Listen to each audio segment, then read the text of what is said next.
Good afternoon, ladies and gentlemen. Thanks for coming out to Wizard World Chicago Comic-Con.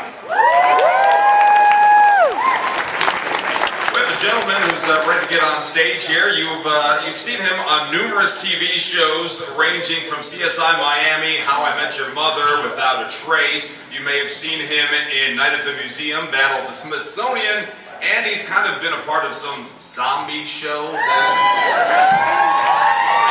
I think it's called The Walking Dead. Ladies and gentlemen, Shane Walsh from The Walking Dead, Jon Bernthal.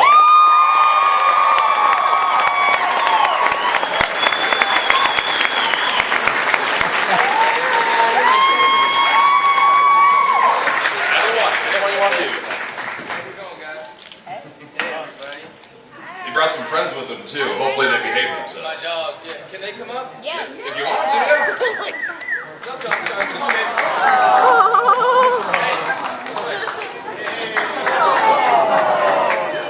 Down, hey, down.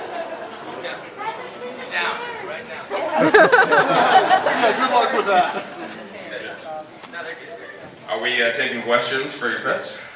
So, yeah, sure, ask away, man. Okay, all right. If at any time you have a question for Mr. Bernthal here, please feel free to line up. There's a microphone in the center. You see the line's already beginning to form. We'll try to limit this to one question per person, just so we can stay on time throughout the course of the panel.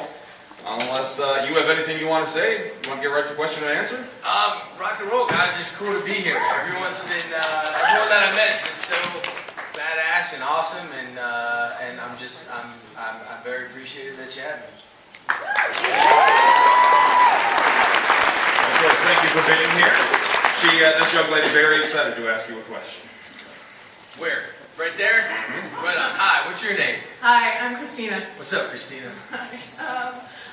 Some actors who I've spoken to who have played villains in the past have expressed this love and how much fun it is to play a villain, almost therapeutic. How did you feel when you took on the role of Shane? Man, I don't know. I never saw him as a villain. I couldn't do that. I think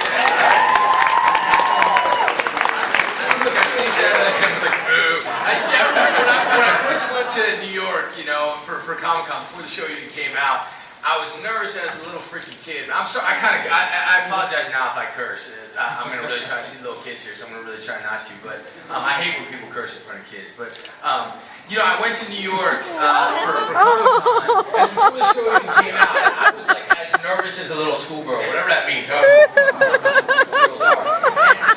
And everybody went in order to introduce themselves. You know, and Sarah's like, "Hi, I'm Sarah Wayne Callies. I play Lori," and Andy's like, "Hello, I'm you know." And that's my man, by the way. That's my brother. And you know, and everyone's cheering, and it got to me, and I'm like, "Hi, I'm Jon Bernthal. I play Shane Walsh." And everyone's like, "Boo!" And like, you gotta love New York. But it made me see the way that Shane was perceived as this villain from the comic book, and that was sort of diametrically the exact opposite of what Frank and I really wanted to do with the character. I mean, I think I really wanted to base him as a man who at his core is as loyal a friend as possible. When he's introduced, he's just there trying to be a good friend to Rick and trying to help him there with his marital problems. He ends up doing as disloyal a thing as possible, but I always wanted all of his actions to be rooted in a really real, honest, loyal place. I'm really trying to keep the people that I love alive at all costs. I'm gonna ignore things like, what is the right thing to do here? What is the moral thing to do here? It's a zombie apocalypse, and my sole purpose on this earth is to keep Lori and Carl alive at all costs, and to try to do what's right. I think once you start being like, oh, I'm a villain, I think it gets really crappy acting,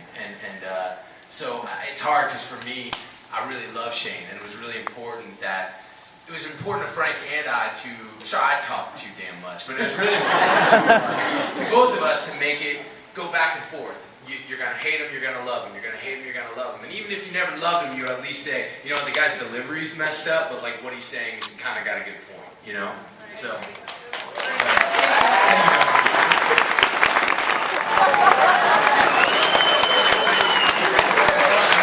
Norman Reedus just called. I'm going to put him on speakerphone. Hold on. Norman!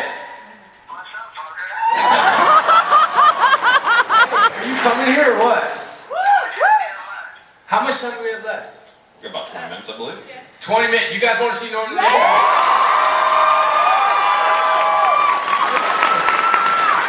They say don't bother, bro. I know, I want to see you too, man. If you can make it over here, I'll be here. All right, brother.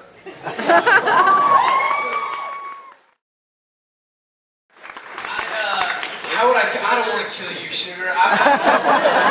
Sweetheart, you're still like... what am I supposed to say to that? I hate, you know... We've had a zombie party, we've done zombies, she's been one, so... Yeah, she's sincerely asking. You really want to know? Oh man, something terrible just went through my head. I mean, I will. Oh god. Yeah, cystic dog, but I don't want to get that infection. That's Well, you're kind of small, so I probably wouldn't waste a bullet on you. You know? I do not want to kill you, sugar. I'd do anything I could to protect you before you were a zombie. How about that answer?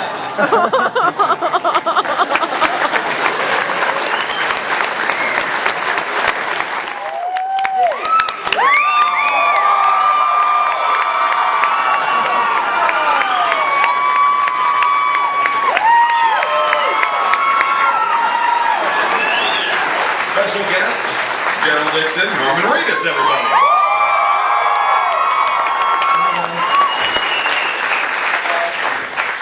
Dennis was like falling off the stage. Falling off the stage. Norman's here. So I guess my question is, first off, I'm probably the only one in the room who doesn't know why or what happened for you leaving the show, if it was written in the character, if it was your decision. As an actor... It was Norman's decision. Norman's like, get out, dude. I mean, no way in hell. if I was an actor, I'd follow Frank Davenport anywhere, which sounds like what you're doing with L.A. Noir, but do you, I guess you can first answer, how did it come up with you leaving, especially a show this hot? Is this something you really thought about? And two, worst case scenario, do you see maybe hope that 3 months down the road that you don't hear people saying, God, the show is not the same without your character? Have you thought about that? Nah, bro. Look, that's not. Those decisions. That decision was definitely not mine, man. Yeah, you know, like you would have to be a stone cold moron to leave that show. And look, they're some of the people in the world I care about the most, like more than anyone else. Like I love these guys, and I love the crew down there. They're my family, and nothing would have made me happier than to stay working with them, you know, and I'm unbelievably blessed and grateful and excited to follow Frank and to work with Frank, and that's, you know, that's just an exciting, awesome thing that I'm really lucky to have. But all I want for the people of The Walking Dead, and all I want for the fans of The Walking Dead, is for the show to continue to freaking kick ass, and it will, like, you know, it will. There's such badasses down there you can't imagine, and no, I'll tell you what. See, episode 13 or whatever the last one that I wasn't in. You know, when I got killed on The Walking Dead, they're like, pack up your shit and get out. You know what I mean? So I didn't read the last script. They're like, literally, like my trailer was packed. They're like, get out. And I left. And I was like, well, no, I mean, it's just like, you gotta get out. And so boss looked at me, my dog, and he's like, another one down, Dad? I was like, another one down, let's go. And we hit the road. But watching that last episode that I hadn't read was so cool because I got to be a fan and I got to like check it out not knowing what was gonna happen. And so I'm gonna be right there with all you next season. I'm gonna be so psyched for it to come out and watch these guys do their thing. And one more thing again. So that being said, do you feel any, and it's hard for you to say because the show's been done. I'll say whatever you want. Do you feel any regret towards, because Frank's no longer there at that point, do you feel regret at the people, for writers and the people, producers not keeping you in the show? Is there any, there's gotta be some. Regret that, look man, if they had asked me to stay on, I would have been super psyched. Or shocked for that matter, the fact that this happened. Or shocked? No, it was always part of the plan, man. It was always Frank's plan, Glenn's plan. It was always part of the deal. And No, man. In this business, man, you can't sit there and be like, oh, I wish they didn't kill me. I mean, it's like, shit, man, get on with it, dude. You know, like, I got a family to feed, bro. You know what I mean? I gotta keep doing my thing, and I got nothing but love for the whole thing. Walking Dead is only a good thing for me. And with everything that Frank has done, from Shawshank to The Majestic to one of the greatest horror films, The Mist, and now LA Noire, I'm sure you guys will have success. Thank you, brother. I appreciate you saying so.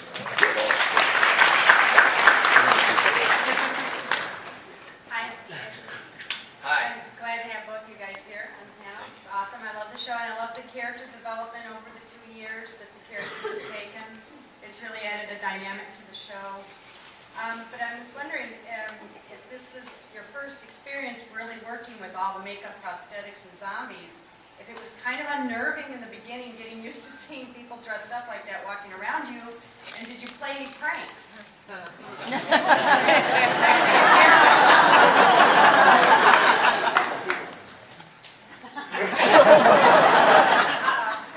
You're not gonna say nothing? You just